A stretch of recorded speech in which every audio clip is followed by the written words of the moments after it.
మన కుటుంబం మీదికి, మన వ్యక్తిగత జీవితం మీదికి రకరకాల సమస్యలు వస్తూనే ఉంటాయి. బాగా వినాలి, రకరకాల సమస్యలు వస్తూనే ఉంటాయి. కొన్నిసార్లు అర్థం కాదు ఎందుకు వచ్చిందో మనకి. నేను బాగానే ఉన్నాను, మరి ఇంత సమస్య నాకు ఎందుకు వచ్చింది అనేది కొన్నిసార్లు అర్థం కాదు మనకి. మనకు వ్యక్తిగతంగా రావచ్చు, కుటుంబం మీదికి రావచ్చు, దేశం మీదికి రావచ్చు, ప్రపంచం మీదికి రావచ్చు. మన మీదికి వచ్చినా, కుటుంబం మీదికి వచ్చినా, దేశం మీదికి వచ్చినా, ప్రపంచం మీదికి వచ్చినా ఎప్పుడైనా ఒకటి మనం గుర్తుపెట్టుకోవాలి, దేవుడు అన్యాయస్తుడు కాడు. ఇది ఫస్ట్ క్రీస్తునందున్న ప్రతి వ్యక్తి గుర్తుపెట్టుకోవాల్సిన ఒక ముఖ్యమైన సంగతి. బైబిల్ చదివేవాడికి కూడా ఈ జ్ఞానమే ఉండాలి. బైబిల్ చదువుతున్నప్పుడు కొన్నిసార్లు దేవుడు ఇలా ఎందుకు చేశాడు అని అనిపిస్తుంది. ఎగ్జాంపుల్, ఏబు గ్రంథాన్ని మనం చదివితే ఏబు చాలా భక్తిపరుడుగా ఉంటాడు. అంత మంచి భక్తిపరుడిని గురించి దేవుడే సాక్ష్యం ఇస్తాడు. ఏబు యథార్థవంతుడు, న్యాయవర్తనుడు, యెహోవాయందు భయభక్తులు కలిగి చెడుతనం విసర్జించినవాడు, భూమి మీద అతని వంటివాడు లేడు అని ఆయనే సాక్ష్యం ఇస్తాడు. ఆయనే సాక్ష్యం ఇచ్చి మళ్ళా సైతానుకు అవకాశం ఇస్తాడు. పాపం పచ్చగా కళకళలాడుతున్న ఏబు జీవితంలో పెను విషాదాలు ప్రారంభమవుతాయి. మరీ దారుణం ఏంటంటే అంతా పోగొట్టుకుని, ఆరోగ్యం కూడా పోగొట్టుకుని ఒళ్ళంతా చెడిపోతుంది. వాస్తవంగా మనం జాగ్రత్తగా అధ్యయనం చేస్తే తప్ప అసలు ఏబు చేసిన తప్పేంటో మనకు అర్థం కాదు. దేవుడు సైతాన్తో ఛాలెంజ్ చేసి మధ్యలో ఏబును బలి చేసినట్టు మనకు కనపడుతుంది. ఏమయ్యా, నువ్వను ఆ సైతాను ఇద్దరు వాదన వేసుకొని నా మాట కరెక్ట్ అంటే నా మాట కరెక్ట్ అని మీ మాటల్లో నిజ నిర్ధారణ తేల్చుకోవడానికి ఏబుని బలి పశువుని చేస్తారా? ఏబు ఏమన్నా మనిషి అనుకుంటున్నారా, లేకపోతే ఏమన్నా రాయి అనుకుంటున్నారా? ఏమిటి అసలు? ఏబుకు ఒక హృదయం ఉంది, అతనికి ఒక జీవితం ఉంది, అతనికి ఒక ప్రాణం ఉంది, అతనికి కూడా ఆవేదన ఉంటుంది. మీ ఇద్దరి సవాళ్ల కోసం ఒక నిర్దోషిని, నిరపరాధిని బలి చేస్తారా అని మనం అడగాలనిపిస్తుంది దేవుణ్ణి. ప్రారంభంలో చదివినప్పుడు నాకు అంతే అనిపించింది. తర్వాత ధ్యానించినప్పుడు అందులోని వాస్తవాలు బయటకు వచ్చినాయి. అలాగా ఏబు గ్రంథాన్ని చదివితే ఖచ్చితంగా ప్రారంభంలో గమనిస్తే దేవుడు ఇది అనవసరంగా చేశాడేమో, ఇట్లాంటి పనులు ఎందుకు చేయాలి దేవుడు అనే ప్రశ్న వస్తుంది. అట్లాగా బైబిల్ గ్రంథం చదివేటప్పుడు దేవుని మీదనే కొన్ని డౌట్స్ వచ్చేటట్లు గ్రంథంలో కొన్ని విషయాలు ఉన్నాయి. మన పర్సనల్ లైఫ్లో కూడా మనం కొన్ని పరిస్థితులు ఫేస్ చేసేటప్పుడు, అనుభవించేటప్పుడు కూడా దేవుడు ఇలా ఎందుకు చేశాడు అని ప్రశ్న కూడా మనకు వస్తుంది. అందుకే చెప్తున్నాను, జీవితంలో ఎదురయ్యే వాటికైనా, బైబిల్ గ్రంథంలో మనకు ఎదురయ్యే ప్రశ్నలకైనా సమాధానం చెప్పుకునే ముందు అసలు ఫస్ట్ మన మైండ్లో ఒక్క విషయాన్ని స్థిరపరచుకోవాలి. అదేమిటంటే దేవుడు అన్యాయస్తుడు కాడు. ఆయన చేసే సమస్త చర్యలలో న్యాయం ఉంటుంది అనేది ప్రతి దేవభక్తి సాధకుడు స్థిరంగా నమ్మాలి, దాన్నే హృదయంలో పెట్టుకోవాలి. దేవుడు అన్యాయస్తుడు కాడు అనేది మైండ్లో పెట్టుకున్న తర్వాత ఇక బైబిల్ చదివితే అప్పుడు నీకు ఎక్కడన్నా దేవుడు ఇలా ఎందుకు చేశాడన్న ప్రశ్న పుట్టినప్పుడు ఆల్రెడీ నీ మైండ్లో ఏముంటుంది? ఆయన అయితే అన్యాయస్తుడు కాడు, మరి ఆయన ఎందుకు ఇలా చేశాడు అంటే ఇందులో ఏదో నీ గూఢత ఉంది, ఇందులో ఏదో మనకు అర్థం కాని సంగతి ఉంది అన్న కోణంలో ముందుకెళ్తాం. లేకపోతే దేవుడు అన్యాయస్తుడు కాడు అని స్థిరంగా ఒకడు నమ్మకుండా, బైబిల్లో ఉన్న దేవుడు తేడా అని నమ్మి ఒకడు బైబిల్ చదివితే వాడికి అన్ని తప్పులే దొరికినాయి. ఇప్పుడు మత ఉన్మాదంతో నిండిపోయిన వ్యక్తులు బైబిల్ మీద రాసినటువంటి పిచ్చి పిచ్చి పుస్తకాలన్నిటికీ కారణం అదే. బైబిల్లో దేవుడు అన్యాయస్తుడు అనే మనసులో పెట్టుకొని ఆ కోణంలో వాడు బైబిల్ చదివితే వాడికి అన్ని తప్పులే దొరికినాయి బైబిల్లో. దేవుడు అన్యాయస్తుడు కాడు, దేవుడు న్యాయవంతుడు. ఆయన చర్యల్లో ఏ దానిలోనైనా సరే సంపూర్ణ న్యాయం ఉంటుంది. కొన్ని విషయాలు మనకు అర్థం కాకపోవచ్చు, కానీ ఆయన చర్యలన్నీ న్యాయయుక్తములే అని నమ్మిన వానికి బైబిల్ జీవగ్రంథం అయి ఉంది. అంతేకాదు వాడి జీవితం మారుతుంది, వాడి బ్రతుకు చక్కదిద్దబడుతుంది, ఆశీర్వదించబడతాడు. ఇప్పుడు బైబిల్ ధ్యానం కాసేపు పక్కన పెడదాం. వ్యక్తిగత జీవితంలో మనం ఎదుర్కొంటున్నటువంటి ప్రతికూల పరిస్థితులకి, సమస్యలకి మళ్ళీ గుర్తు చేస్తున్నా. మనది కావచ్చు, ఫ్యామిలీది కావచ్చు, దేశాంది కావచ్చు, ప్రపంచాంది కావచ్చు, నానా రకాల శ్రమలు, సమస్యల చేత నలుపబడుతున్నాం. వీటన్నిటికీ కారణం ఏంటి? దేవుడు టైంపాస్గా ఏమన్నా చేస్తున్నాడా? ఒట్టిగా కూర్చోకుండా ఏదో కాళీపీలి చేస్తున్నాడా? లేకపోతే ఆయన అనుమతించే ప్రతి శ్రమ వెనక ఒక న్యాయమైన కారణం ఉందా? అసలు దేన్ని బట్టి ఈ పరిస్థితిని దేవుడు రప్పించాడు? ఈ పరిస్థితిని మనకు రప్పించడం ద్వారా దేవుడు మనకి ఏం నేర్పాలనుకుంటున్నాడు? నా జీవితంలో ఈ పెను సమస్యల్ని అనుమతించడం ద్వారా దేవుడు నాకు ఏం బోధించాలనుకుంటున్నాడు? ఏ పాఠాలు నేర్పాలనుకుంటున్నాడు? ఏది అభ్యాసం చేయించాలనుకుంటున్నాడు అనే ప్రశ్న ఒకవేళ అన్యజనులకు రాకపోవచ్చు, క్రీస్తునందున్న మనకైతే తప్పనిసరిగా రావాలి, వచ్చి తీరాలి. అప్పుడే ప్రతి శ్రమ, ప్రతి సమస్యలో దేవుడు మనకు దాచి ఉంచిన పాఠాన్ని మనం నేర్చుకొని ఆ విషయమై మనం దేవుని చేత సరిచేయబడి కృప పొందుతాం. సమస్యని గుర్తించకపోతే దేవుడు అనుమతించేటువంటి పరిస్థితులకు కారణాలు అర్థం కావు. ఆ కోణంలో దేవుడు అన్యాయంగా నన్ను ఇట్లా చేశాడనే మాట నువ్వు అనాల్సి వచ్చింది. ఒక హాస్పిటల్లో 11వ నంబరు బెడ్ మీద ఓ పేషెంట్ ఉన్నాడు. 11వ నంబరు బెడ్ మీద ఓ పేషెంట్ ఉన్నాడు. ఆ పేషెంటు పగలంతా బాగానే ఉన్నాడు, చాలా యాక్టివ్గా ఉన్నాడు. అది వెంటిలేటర్ అమర్చేటువంటి బెడ్.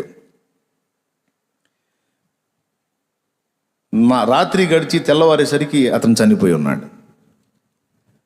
ఏంటి చనిపోయాడు అని ఆలోచించి అన్ని పరిశోధన చేశారు, అర్థం కాల. సరే, అతని డెడ్ బాడీని ఇంటికి ఇచ్చేశారు, అయిపోయింది. మళ్ళీ మరో కేసు వస్తే ఆ 11వ నంబర్ బెడ్ మీదకి చేర్చారు.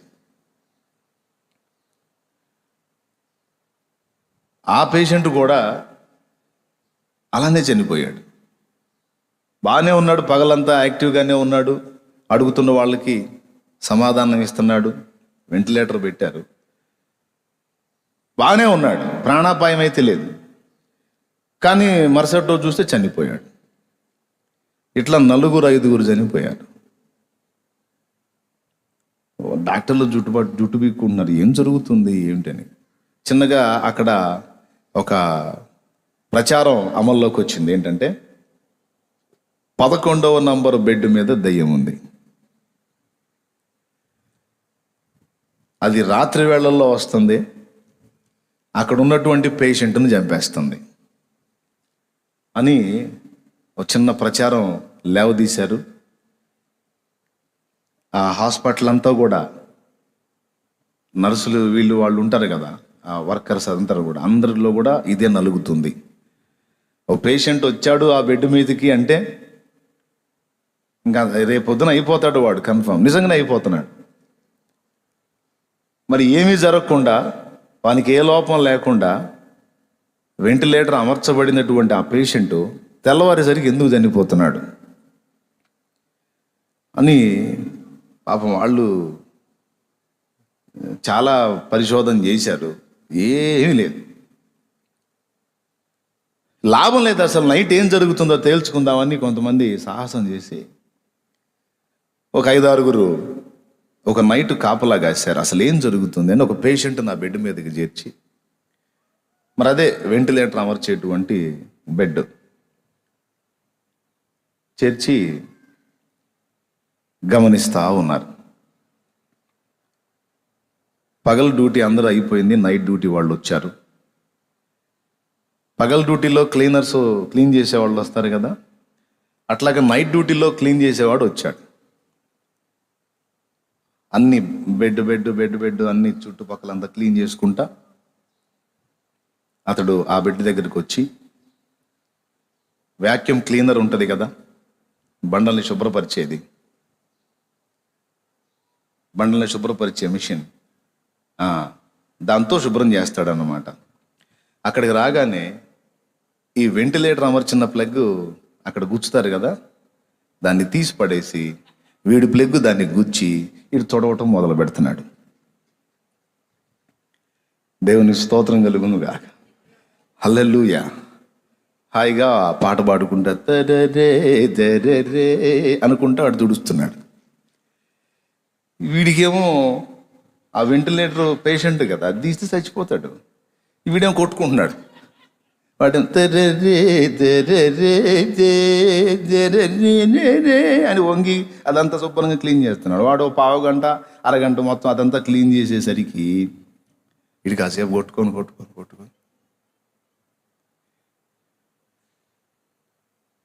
వాడు అటు వెళ్ళగానే వీళ్ళు వచ్చి పేషెంట్ని చూసి వాడు చచ్చిపోయి ఉన్నాడు.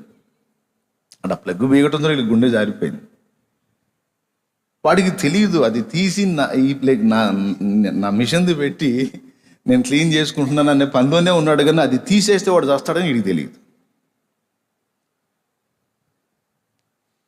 ఎందుకంటే వాడు కొత్తగా డ్యూటీలోకి వచ్చాడు అన్నమాట. దేవునికి స్తోత్రం కలుగునుగా. ఈ సన్నివేశాన్ని చూసిన హాస్పిటల్ సిబ్బంది వాడిని ఏమల్లా, డెడ్ బాడీని ప్రశాంతంగా బయటికి ఇచ్చేశారు. వాడిని ఏమల్లా.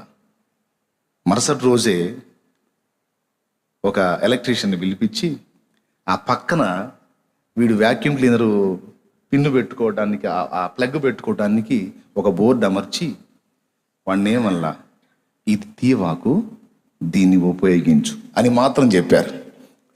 దేవునికి స్తోత్రం కలుగునుగా. హల్లెలూయా. ఏమైద్దండి అన్నాడు. పోతారా. ప్రభువుకు స్తోత్రం కలుగునుగా. హల్లెలూయా. ఎందుకు చెప్పాను అర్థమైందా మీకు? ఎందుకు చెప్పాను అంటే, పేషెంట్లు చచ్చిపోతున్నారు అంటే దయ్యమో భూతమో మరేదో కారణం అనుకుని వేరే కోణాల్లో వెతికారే కానీ అసలు సమస్య ఎక్కడుందో పసిగట్టలా. ఈరోజు మనుషులు నానావిధ సమస్యలను ఎదుర్కొంటూ అసలు ఎందుకు ఇవి వస్తున్నాయి, వీటికి కారణం ఏంటి, వీటి మూలం ఎక్కడ అనే దాన్ని పరిశీలించి దాన్ని కనుగొని దాన్ని సరి చేసుకోగలిగితే ఇక ఆ కోణంలో మనకు వచ్చేటువంటి సమస్యలన్నీ బ్రేక్. దేవునికి స్తోత్రం కలుగునుగాక. హల్లెలూయా. కానీ ఎక్కువ శాతం మంది సనగటం, గొనగటం, దేవుణ్ణి నిందించటం, ఏం చేశాడులే నాకు అని కనీసం బయట వాళ్ళ ముందు అనకపోయినా ఇంట్లో భార్యాభర్త ఉన్నప్పుడైనా సరే బయట మళ్ళీ దేవుడు గొప్పోడన్నా అంటారు, ఇంట్లోనేమో ఏం దేవుడో లేమ్మాయి, ఏం చేశాడు, అసలు ఏందమ్మా నాకు ఈ సమస్యలు అన్నీ ఇట్లా మాట్లాడుకుంటా ఉంటా. నేను చెప్తున్నా, దేవుడు ఒకటి నీ జీవితంలోకి, నా జీవితంలోకి ఒకటి అనుమతించాడు అంటే దాని వెనక మనకు అర్థం కాని కారణం ఏదో ఉంది. దాన్ని వెతకాలి. హాస్పిటల్ సిబ్బంది 5 పోయినాక వెతికారు. మనం కూడా చాలా భాగం ఇబ్బంది ఎదుర్కొని నలిగిన తర్వాత ఎక్కడో ఒకసారి మన క్లిక్ అయ్యిద్ది అనమాట. అరే ఈ కారణాన్ని బట్టి నేను ఇలాగయ్యానా అని. అందరికీ ఉపయోగపడేటువంటి విషయం, అందుకే ఇది చెప్పాను అనమాట. ఒక దేశం మీదకి ఒక ఉపద్రవం వచ్చింది అంటే కారణం ఉంది. ప్రపంచం మీదకి ఒక ఉపద్రవం వచ్చింది అంటే దేవుడు ఏదో ఒక సమాచారం ఇస్తున్నాడు. మన ఫ్యామిలీ మీదకి ఒక ఉపద్రవం వచ్చింది అంటే ఒట్టిగా రాలేదు, దేవుడు ఏదో పాఠాన్ని నేర్పుతున్నాడు. అన్ని ఉపద్రవాలు ఒకే రకంగా ఉండవు. కొన్ని మరీ మనం ఊహించలేని అంత ఘాటైనవి కూడా రావచ్చు. అర్థమైందా? ఏం చేయాలి? ఏదొచ్చినా మూలం ఎక్కడుంది, కారణం ఏమిటి, ఏ హేతు చేత నాకు ఈ పరిస్థితి వచ్చింది, ఫ్యామిలీకి వచ్చింది, దేశానికి వచ్చింది, ప్రపంచానికి వచ్చింది అనేది మనం ఆలోచన చేయాలి. నా రాష్ట్రానికి ఎందుకు వచ్చింది ఈ పరిస్థితి అనేది. ప్రస్తుతం ప్రపంచం మొత్తం మీదికి ఓ భయంకరమైన తెగులు కంటికి కనపడట్లేదు, కానీ ఆ ప్రపంచ గవర్నమెంట్లు, అన్ని దేశాల గవర్నమెంట్లని అతలాకుతలం చేస్తుంది. దాదాపు కొన్ని ప్రదేశాలలో కాస్త ఇమ్యూనిటీ పవర్ తక్కువగా ఉన్నటువంటి ప్రదేశాలలో, రోగ నిరోధక శక్తి తక్కువగా ఉన్నటువంటి మనుషులు ఉన్న ప్రదేశాలలో లక్షలాది మందిని ఇప్పటికే బలి చేసింది. కొన్ని ప్రదేశాల్లో కాస్త రోగ నిరోధక శక్తి ఎక్కువగా ఉన్న ప్రదేశాల్లో చిన్న చిన్న బలహీనతలతో వదిలేసి వెళ్ళిపోతుంది. ఇదొక్కటే కాదు, దీనికి ముందు వచ్చినటువంటి రకరకాల తెగుళ్ళు, రకరకాల సమస్యలు, వీటన్నిటికీ కారణం ఏమిటి? సహజంగా అందరూ అనుకునేది ఏంటంటే క్లైమేట్ చేంజ్ అయింది, వాతావరణంలో మార్పులు కలిగినందున ఇలాంటి బలహీనతలు వస్తున్నాయని సైన్స్ చెప్తుంది. కొంతమంది ఏమో ఇది చైనాలో పుట్టింది, వాళ్ళు ఎలుకలు పందికొక్కులు అనే భేదం లేకుండా, గబ్బిలాలు అనే భేదం లేకుండా అన్నీ చాలా ప్రేమతో తింటూ ఉంటారు. విశాల హృదయులు, దేన్ని వదిలిపెట్టరు వాళ్ళు. మరి వాళ్ళ విశాల హృదయంతో చేసినటువంటి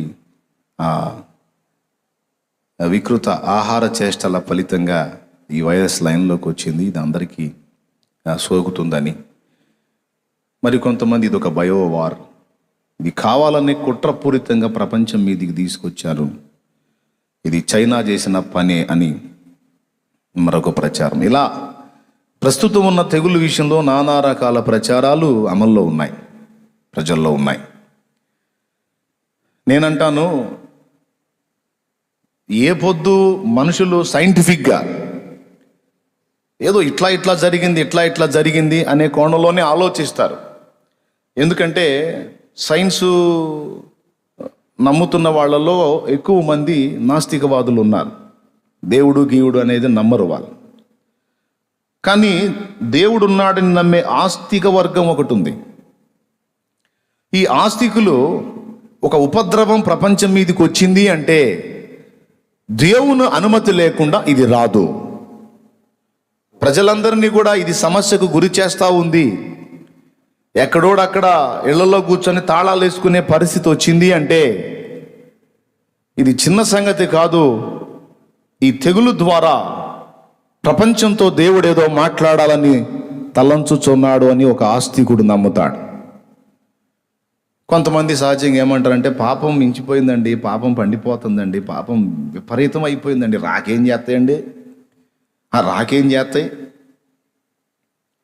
పాపం పెరిగిపోతుంది, రాకేం చేస్తాయి అంటే మరి దాని పరిష్కారం లేదా? హాస్పిటల్ సిబ్బంది ఏం చేశారు? వాడు అది తీయకుండా ఇంకోటి అమర్చారు. ఆ సమస్య మళ్ళీ ఇంకా ఆ బెడ్ మీద ఎవడు చావాలా? ఒక ఉపద్రవం అనేది ప్రజల్లోకి వచ్చినప్పుడు, ప్రపంచం మీదకి వచ్చినప్పుడు అందరూ ఒక వేదాంత ధోరణిలో ఒక మాట అనేసి వదిలేస్తూ ఉన్నారు. పాపం ఎక్కువైపోయిందండి, రాకేం చేస్తాయి అని. బాగానే ఉంది, నిజమే అయి ఉండొచ్చు. మరి పరిష్కారం ఏంటి? పరిష్కారం ఏంటంటే ఏం చేస్తాం? పరిష్కారం రాగం వస్తే పోవటమే, ఇంకా చేసేది ఏముంది అని ఒక మాటతో దేవుణ్ణి ఎరగనటువంటి వాళ్ళు, వాక్యాన్ని ఎరగని వాళ్ళు అలా స్పందించి వదిలేస్తారు.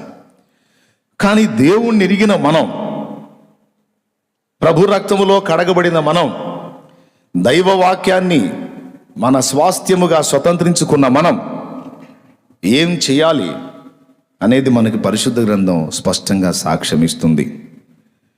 దానియేలు గ్రంథం, ఎజ్రా గ్రంథం, నెహెమ్యా గ్రంథం, బాగా గమనించాలి. దానియేలు గ్రంథం, ఎజ్రా గ్రంథం, నెహెమ్యా గ్రంథం మొదలైన గ్రంథాల్లో దానియేలు, ఎజ్రా, నెహెమ్యా మొదలైన భక్తులు ప్రార్థన చేశారు. ఏమని చేశారో తెలుసా? దానియేలు భక్తుడైతే ఒక్కసారి దానియేలు గ్రంథం మీరు కానీ తీయగలిగితే చూద్దాం. చూడండి, బైబిల్ తెచ్చుకున్న వాళ్ళంతా కూడా దానియేలు గ్రంథము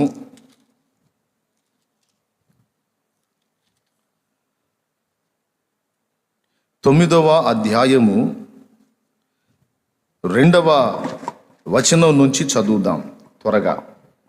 అతని ఏలుబడిలో మొదటి సంవత్సరం మందు దానియేలును నేను యెహోవా తన ప్రవక్తయ్యకు ఇర్మియాకు సెలవిచ్చి తెలియజేసినట్టు యెరూషలేము పాడుగా ఉండవలసినది 70 సంవత్సరములు సంపూర్తి అవుచున్నవని గ్రంథము వల్ల గ్రహించి తిని. గ్రంథముల వలన గ్రహించి తిని. గ్రంథమే మనకు పరిష్కారం చూపునది, దైవ గ్రంథమే. అంతటి నేను గోనెపట్ట కట్టుకొని గ్రంథముల వలన తెలుసుకుంటుని, గ్రంథము వలన తెలుసుకుంటుని. అప్పుడేమో గ్రంథములు అంటే ఏ పుస్తకానికి ఆ పుస్తకం విడివిడిగా లభించినాయి. ఇప్పుడేమో గ్రంథములన్నీ 66 కలిపి పరిశుద్ధ బైబిల్ గ్రంథంగా మన చేతికి వచ్చింది.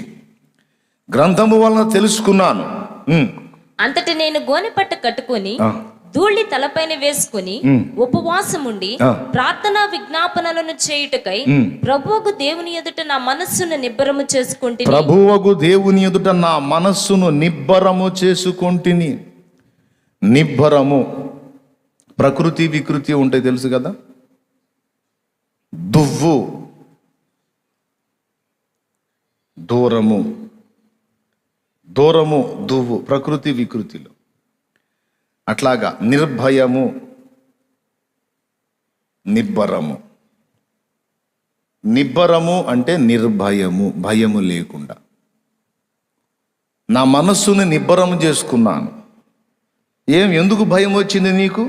ఎందుకు నిబ్బరం చేసుకోవాల్సి వచ్చింది అంటే కింద చదువుతాడు. కింద చదువు. నేను నా దేవుడైన యెహోవా ఎదుట ప్రార్థన చేసి ఒప్పుకున్నదేమనగా ప్రభువా, మహాత్యమును కలిగిన భీకరుడు వగు దేవా, అబ్బా, నీ ఆజ్ఞలను అనుసరించి నడుచు వారి ఎడల నీ నిబంధనను నీ కృపను జ్ఞాపకము చేయువాడా, మేమైతే నీ దాసులకు ప్రవక్తలను నీ నామమును బట్టి మా రాజులకును మా అధిపతులకును మా పితరులకును యూదయ దేశ జనులందరికీ చెప్పిన మాటలు ఆలకింపక నీ ఆజ్ఞలను నీ విధులను అనుసరించుట మాని. ఎవరు చెప్పిన మాటలు ఆలకింపక? నీ దాసులకు ప్రవక్తలు, నువ్వు ఏర్పరిచిన నీ సేవకులు చెప్పినటువంటి మాటలు లక్ష్య పెట్టక, చెవిన పెట్టక, పెడ చెవిన పెట్టి నీ ఆజ్ఞలను నీ విధులను అనుసరించుట మాని పాపులమును దుష్టులమునై చెడుతనమయందు ప్రవర్తించుచు. పాపులమును దుష్టులమును నై చెడుతనమునందు ప్రవర్తించుచు తిరుగుబాటు చేసిన వారము. అది ఎందుకు ఈ 70 ఏళ్ళు శాపాన్ని అనుభవించాల్సి వచ్చింది? పరాయి దేశంలో బానిస బతుకు బతకాల్సి వచ్చింది. ఎందుకు ఈ దరిద్ర కొట్టు స్థితి మాకు వచ్చింది అంటే, మేము పాపులమును దుష్టులమునై నీ ఆజ్ఞలను గైకొనక ఏం చేశారట? చెడుతనమందు ప్రవర్తించుచు తిరుగుబాటు చేసిన వారు. అసలు దానియేలు ఎప్పుడన్నా అలా చేశాడా? మీరు కావాలంటే దానియేలు లైఫ్ చదవండి. మీరు దానియేలు ఎప్పుడైనా ఆ మాటకి అర్హుడుగా కనిపిస్తాడా? దానియేలును గురించి దేవుడు ఏమని చెప్పాడు? దానియేలు, నీవు బహుప్రియుడవు అన్నాడు. దేవునికి బహుప్రియుడైన వాడు దుష్టుడు, పాపి, చెడుతనం చేసినోడు అవుతాడా? కాడు కదా. కానీ దానియేలు ఏమంటున్నాడో తెలుసా? మేము పాపులమును దుష్టులమును చెడుతనమునందు ప్రవర్తించువారం. చదువు అయిపోలా. ప్రభువా, ప్రార్థన చేస్తున్నాడు ఇక. నీవే నీతిమంతుడవు. ఆహా, మేమైతే సిగ్గు చేత ముఖ వికారం పొందిన వారము. మేము నీ మీద తిరుగుబాటు చేసితిమి, దానిని బట్టి నీవు సకల దేశములకు మమ్మను తరిమితివి. యెరూషలేములోను యూదయ దేశములోను నివసించుచు స్వదేశవాసులుగా ఉన్నట్టియు పరదేశులుగా ఉన్నట్టియు ఇశ్రాయేలీయులందరికీ మాకును ఈ దినమున సిక్కే తగ్గి ఉన్నది. అబ్బా, మాకీ గతి తగినదే, మాకీ పరిస్థితి తగినదే. నీవే నీతిమంతుడవు, న్యాయవంతుడవు, నువ్వు చేసిన దానిలో తప్పు లేదు తండ్రి. నువ్వు అనుమతించిన శ్రమలో, సమస్యలో, బాధలో, హలో, ఇదొక దేశం కోసమే అనుకోకండి. ఫ్యామిలీ పరంగా కావచ్చు, పర్సనల్గా కావచ్చు, మనం ఎదుర్కొంటున్నటువంటి పరిస్థితులన్నిటిలోనూ ఇది మనం చేయవలసిన ప్రార్థన అయి ఉన్నది. దేవా, నాకు ఈ పరిస్థితి వచ్చింది, ఎందుకు వచ్చింది అని నేను నిన్ను అడగను. నేను పాపినై ఉన్నాను, దుష్టుడనై ఉన్నాను, దుష్టురాలనై ఉన్నాను, ఏదో నీకు నచ్చని చెడుతనం ఏదో నా వలన జరిగింది, చెడుతనంలో ప్రవర్తించి ఉండవచ్చు, గనుక నాకు ఈ పరిస్థితి న్యాయమే, ఇది నాకు తగినది. ఎందుకంటే నువ్వు అన్యాయముగా నన్ను శ్రమ పెట్టి సంతోషించువాడవు కావు. ఇది దానియేలు మనకి ఇస్తున్న మాదిరి. ఇక నెహెమ్యా మరియు ఎజ్రా వాళ్ళు కూడా ఇదే విధంగా ప్రార్థన చేశారు. వాళ్ళ జీవితాల్లో కూడా పొరపాట్లు మనకు కనపడవు, కానీ వాళ్ళు ఏమంటారో తెలుసా? మేము పాపులము, మా పితరులు పాపము చేసిన వారు, మేము పాపులమై ఉన్నాము దేవా, మా పాపము మేము ఒప్పుకుంటున్నాం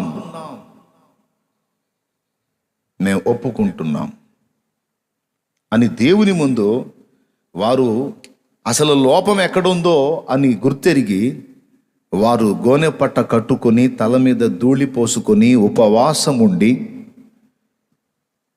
ఏదో ప్రజల ముందు సింపతి కోసమో ప్రజలకు కనపడాలనో కాకుండా నిండు మనసుతో, యథార్థ హృదయంతో వారు దేవుని వైపు తిరిగి ప్రజలను దేవుని వైపు త్రిప్పారు. వారు ఏ మాటలైతే పలికారో ఆ మాటలన్నీ ప్రజలు పలుకున్నట్లు వారిని ప్రేరేపించి ముందు వీరు పలుకుట ద్వారా ఆ మాటలు వారు కూడా పలికి ప్రజలందరూ కూడా తమ హృదయపూర్వకంగా దేవుని వైపు మళ్ళుకున్నప్పుడు దేవుడు వారికి విడుదల ప్రకటించినట్లు పరిశుద్ధ గ్రంథంలో మనం అనేక సందర్భాల్లో చూస్తాం. ఒకసారి గట్టిగా స్తోత్రం చెప్పండి, గట్టిగా చెప్పండి. సమస్యను కలిగి ఉన్న ప్రతి ఒక్కడు కారణాన్ని తెలుసుకోవాలి, పరిష్కారాన్ని తెలుసుకోవాలి. ఏం తెలుసుకోవాలి? కారణాన్ని తెలుసుకోవాలి, ఏ కారణం చేత వచ్చింది అని. పరిష్కారం ఏంటి అనేది కూడా తెలుసుకోవాలి. కారణం చెప్పేవాడు దేవుడే, పరిష్కారం చెప్పేవాడు దేవుడే. గనుక మనిషి ఎదుర్కొంటున్నటువంటి ప్రతికూల పరిస్థితులన్నిటికీ మనకు సమాధానం ఇయ్యగల ఒకే ఒక్కడు ప్రభు. మనం ఆశ్రయించాల్సింది ఆయన. అలా ఆశ్రయించి ఆయన వైపు మన హృదయాలు తిప్పుకొని, ఇదిగో భక్తులు ఎలాగైతే ఒప్పుకున్నారో అలాగున ప్రజలందరి దోషములు మన దోషములుగా మనం ఒప్పుకొని దేవుని వైపు మనం మళ్ళుకొని మొర్రపెట్టి మన చెడుతనమును విసర్జించి ఒక్కసారి అక్కడ సిద్ధపడాలి అంటాడు. ఎజ్రా గ్రంథం ఒక్కసారి తీసుకోండి. ఎజ్రా గ్రంథము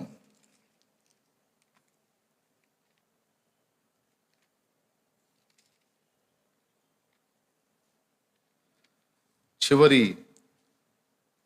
అధ్యాయము, ఎజ్రా గ్రంథము 10వ అధ్యాయము 11వ వచనం. కాబట్టి ఇప్పుడు నీ పితరుల యొక్క దేవుడైన యెహోవా ఎదుట మీ పాపమును ఒప్పుకొని ఆయన చిత్తానుసారముగా నడుచుకొనుటకు సిద్ధపడి దేశపు జనులను అన్య స్త్రీలను చాలు. ఆయన చిత్తానుసారముగా నడుచుకొనుటకు సిద్ధపడాలి. ఆయన వైపు తిరిగి మన పాపములు ఒప్పుకోవాలి. ఆయన చిత్తానుసారంగా నడుచుకొనుటకు రెడీ కావాలి. అయ్యా, అయిందేదో అయిపోయింది, జరిగిందేదో జరిగిపోయింది, మేము తప్పు చేసావు, నువ్వు దెబ్బ కొట్టావు, అయిపోయింది, ఇక కనికరించు. మరో పర్యాయం అలా జరగకుండా జాగ్రత్త పడతాం. స్తోత్రం చెప్పండి, గట్టిగా చెప్పాలి. అబ్బే, అందరూ ఐక్యమై ఏకమై ఒక్కసారి గట్టి స్వరంతో చెప్పండి. అది సూపర్గా ఉంది. ఒప్పుకోవాలి, సిద్ధపడాలి. ఏం సిద్ధపడాలి? ఒప్పుకున్న తప్పు మళ్ళా చెయ్యకుండా, మన ద్వారా అది జరగకుండా దేవుని ఎదుట మనం జాగ్రత్త పడాలి. ఇలా మన మనసును దృఢపరుచుకున్నప్పుడు ఇంకా చెయ్యకూడదు, మళ్ళోసారి ఇలాంటి పరిస్థితుల్లోకి వెళ్ళకూడదు అనే తీర్మానం మనలో వచ్చినప్పుడు అప్పుడు ఆయన కనికరం మన మీదకి వస్తుంది. దేశం కోసమైతే దేశం మీదకి వస్తుంది, ఫ్యామిలీ కోసమైతే ఫ్యామిలీ మీదకి వస్తుంది. మన వ్యక్తిగతమైన విషయంలో అయితే ఇలా మనం సిద్ధపడినప్పుడు మన మీదకి ఆయన కనికరం వస్తుంది. అతిక్రమములను దాచిపెట్టువాడు వర్ధిల్లడు, కానీ ఒప్పుకొని విడిచిపెట్టువాడు కనికరం పొందుతాడని సామెతల గ్రంథంలో రాయబడి ఉంది. దేవునికి స్తోత్రం కలుగును గాక. యోహాను రాసిన మొదటి పత్రిక 1వ అధ్యాయములో 8-9 వచనాలు మనం చదివితే ఇలా ఉంటుంది, చూడండి తొందరగా. మనము పాపము లేని వారమని చెప్పుకుని ఎడల, మనము పాపము లేని వారమని చెప్పుకుని ఎడల మనలను మనమే మోసపుచ్చుకుందుము. అద్దుగో మనల్ని మనమే మోసపుచ్చుకునే ప్రక్రియలో ఒకటేంటంటే నా దగ్గర తప్పేమీ లేదు అనుకోవటం. మనము పాపము లేదని చెప్పుకుని ఎడల మనల్ని మనమే మోసపుచ్చుకుంటున్నాం. మరియు మనలో సత్యం ఉండదు. మనలో సత్యం ఉండదు. మన పాపములను మనము ఒప్పుకుని ఎడల, అద్దుగో చూడండి అమ్మా సోదరి ఏమంటున్నాడు? మన పాపములను మనం ఒప్పుకొని ఎడల ఆయన నమ్మదగిన వాడును నీతిమంతుడును గనుక ఆయన మన పాపములను క్షమించి సమస్త దుర్నీతి నుండి మనలను పవిత్రులుగా చేయును. అది ఒప్పుకో, విడిచిపెట్టడానికి సిద్ధపడు, దేవుడికి నీకు కావలసిన కార్యాలు ఆయన చేస్తాడు. నినివే మహాపట్టణాన్ని నాశనం చేస్తానని దేవుడు పూనుకొని యోనాను పంపించి వాళ్లకు హెచ్చరిక ఇచ్చినప్పుడు వాళ్ళు చేసిన పని అదే. వాళ్ళ పాపములు ఒప్పుకొని చెడుతనమును అసహించుకుని విడిచిపెట్టి పశువులతో సహా ఉపవాసం ఉంచి వారు ప్రార్థనలో దేవుని వైపు మళ్ళుకున్నప్పుడు ఆ నినివే మహాపట్టణాన్ని నాశనం చేస్తాను, దాని మీదకి కీడు రప్పిస్తానని దేవుడు పలికిన మాటను దేవుడు విరమించుకున్నాడు. పిల్లరా, నేను ఒక మాట చెప్తున్నా, మీరు సీరియస్గా తీసుకోండి. ఇది ఇప్పుడు ఎలా ఉంది, ఖచ్చితంగా ఈ సమస్యకు ఒక పరిష్కారాన్ని దేవుడు సూచించకపోతే రాబోతున్న రోజులు ఇంకా భయంకరంగా మారబోతున్నాయి. మీరు అనుకుంటున్నారేమో ఫ్రీగా ఉంది, ఏం పర్వాలేదు, లాక్డౌన్లు ఎత్తేసారు, అంత మంచిగా నడుస్తుంది అని ఒకవేళ మీరు అనుకుంటున్నారేమో. లేదు, పెను ప్రమాదం పొంచి ఉంది. ఈ కాలము ప్రమాదకరమైన కాలమే, రాబోతున్న కాలము ప్రమాదకరమైన కాలమే. రెండు ప్రస్తుతం ఉన్న తెగులుకు సహకరించే కాలాలే. ఒకవేళ అది తీవ్ర రూపం దాల్చి బలం పుంజుకుంది అంటే మళ్ళా లాక్డౌన్లని ఎక్కడక్కడ బ్రేకప్ అని అంత గందరగోళ పరిస్థితి వస్తుంది. మళ్ళా గతించిన 3 నెలల్లో ఏ శోధన అనుభవించామో అది మళ్ళా లైన్లోకి వస్తుంది. మళ్ళా ఆరాధనలు ఆపేసుకోవాల్సి వచ్చింది, మళ్ళా చర్చిలు మూతపడే పరిస్థితి వస్తుంది, మళ్ళా సరుకులు సామాగ్రి అందని పరిస్థితి వస్తుంది. ఎందుకంటే ఒక ఉత్కంఠ ఉంది ఇప్పుడు ప్రపంచంలో, దేశంలో, ముఖ్యంగా మన రాష్ట్రంలో, తెలంగాణలో కూడా. తెలంగాణలో, ఆంధ్రాలో 9 లక్షల పరీక్షలు చేస్తే 18,000 కేసులు వచ్చినాయి. 17,000-18,000 కేసులు వచ్చినాయి. తెలంగాణలో 90,000 టెస్టులు చేస్తే 18,000 కేసులు వచ్చినాయి. 17,000-18,000 కేసులు వచ్చినాయి. చెబుతున్నా, 9 లక్షల టెస్టులకి 17,000-18,000 అయితే ఆంధ్రాలో, తెలంగాణ పరిస్థితి అంచనా వేయండి. ఏది ఎన్ని లక్షల టెస్టులు? నేను ఒక లెక్క చెప్తున్నాను, న్యూస్లో చూసిందే నేను చెప్తున్నాను. అందులో చెప్పాడు 90,000 టెస్టులు చేస్తే 17,000-18,000 కేసులు బయటపడ్డాయి. అప్పుడు 9 లక్షల టెస్టులు వాళ్ళు చేస్తే ఎంతమంది కేసులు బయటపడతాయో కదా. ఎంత ప్రమాదంగా ఉందో చూడు దేశ పరిస్థితి, రాష్ట్రాల పరిస్థితి. తమిళనాడు సంగతిక సరే. అట్లా ప్రతి రాష్ట్రము అతలాకుతలం అవుతుంది. ఏం చేయాలో అర్థం కావట్లా. మళ్ళా లాక్డౌన్ చేస్తే ఆర్థిక మాంద్యం, ఆర్థిక వ్యవస్థ దెబ్బతింటుంది, కరువు వస్తుంది. అలాగని వదిలితే ఎంత చెప్పినా మనుషులు జాగ్రత్తలు తీసుకోవటల్లా. బరి తెగించారు, ఏముందిలే తీరా, ఈ రోజుకు చస్తే రేపటికి 2 అన్నట్లుగా బరి తెగించిపోయి కొంతమంది మరీ మూర్ఖంగా విచ్చలవిడితనంగా రోడ్డు మీదకి వచ్చేస్తున్నారు, సమస్యను తెచ్చేస్తూ ఉన్నారు. కనీసం పాటించాల్సిన జాగ్రత్తలు పాటించకుండా మూర్ఖించినందున సమస్యలు ఉధృతమైపోతూ ఉన్నాయి, కేసులు పెరుగుతున్నాయి.